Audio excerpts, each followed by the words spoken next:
Once upon a time, in a reel nestled amongst emerald hills and sapphire lakes, there lived a young girl named Anya. Anya was a curious soul, her heart brimming with questions about the world and her place in it. She wandered the forest paths near her village, seeking answers from the whispers of the wind and the rustling of leaves. One sun-dappled afternoon, Anya stumbled upon a clearing where a weathered stone monastery stood. Hesitantly, she approached its moss-covered walls, curiosity overriding her shyness. Inside, the air hung heavy with the scent of incense and the soft chanting of prayers. In the dim light, she saw an old monk, his head bowed in meditation. The monk, Brother Jan, had spent his life seeking wisdom and enlightenment. His days revolved around quiet rituals, prayers, simple meals, and tending the monastery garden. His existence was one of intentional solitude, a path he believed led to profound inner peace. Anya's presence shattered this tranquility. "Who are you?" Brother Jan asked, his voice gentle, yet echoing with surprise. "My name is Anya," she replied, her voice a hesitant whisper. I was drawn here. I don't know why." Brother Jan sensed a yearning within this young girl, a yearning he recognized from his own youth. He saw in her the same hunger for meaning he had carried. Intrigued, he invited her to sit with him in the garden. "You have many questions, child," he observed. Anya nodded, looking at him with wide eyes. "The world is so big and confusing. How do I know my place in it? Why is there sadness? Why must things end?" Brother Jan smiled softly. "Those are questions we all grapple with, Anya, and the answers are rarely found in a single afternoon." Over the following days, Anya became a regular visitor to the monastery. Brother Jan, despite his initial desire for solitude, found an unexpected joy in sharing his wisdom with this bright young spirit. He told her stories of the Buddha and explained core Buddhist principles. The cycle of postponement.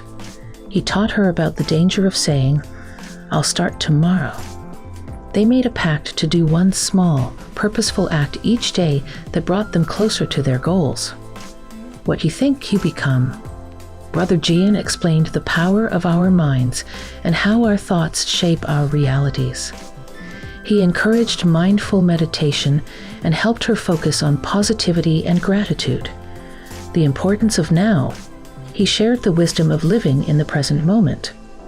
Together, they practiced mindful walking, listening to the songs of birds and feeling the sun on their skin, truly appreciating the world around them. One day, as they sat beside the monastery pond, Anya confessed, "I still worry sometimes. What if I'm not good enough? What if I make the wrong choices?" Brother Jan reached out and placed his weathered hand over hers. "Do not try to control the future, Anya. Instead, control your actions in the present. Be good and compassionate, and the path will unfold before you." He taught her about patience, with herself and with others, and the importance of observing her thoughts without getting swept away by them. Anya started noticing her negative self-talk and learned to replace it with affirmations of strength and kindness. Anya's visits transformed Brother John as well. The innocent questions and heartfelt wonder she brought reawakened his own sense of awe for the world around him. He began to see the beauty in the simple things he'd often taken for granted. Anya's presence reminded him of the value of human connection and the importance of sharing wisdom with the younger generation. One autumn morning, a sense of unease fell upon the monastery. Word reached them that a neighboring village had been struck by a terrible disease. Many were ill, and there was fear and suffering. Without hesitation, Brother Jan and Anya gathered herbs and simple medicines, ready to offer what aid they could. As they walked towards the stricken village, Brother Jan turned to Anya. "Are you afraid?" Anya hesitated, then shook her head. "A little. but we must help. Remember what you taught me, Brother Jian. To be compassionate and to act in the present moment. Anya left the monastery that day with a full heart. She had come seeking answers as a young girl and had found so much more: guidance, friendship, and a profound sense of purpose. As she walked, she thought of the beads Brother Jian had given her, now worn smooth with time. Each bead was a reminder of a lesson learned, and together they formed a rosary of wisdom that she carried with her always. And so the story of the girl and the monk became woven into the tapestry of the land, a tale of the transformative power of kindness, wisdom, and the enduring bond between generations.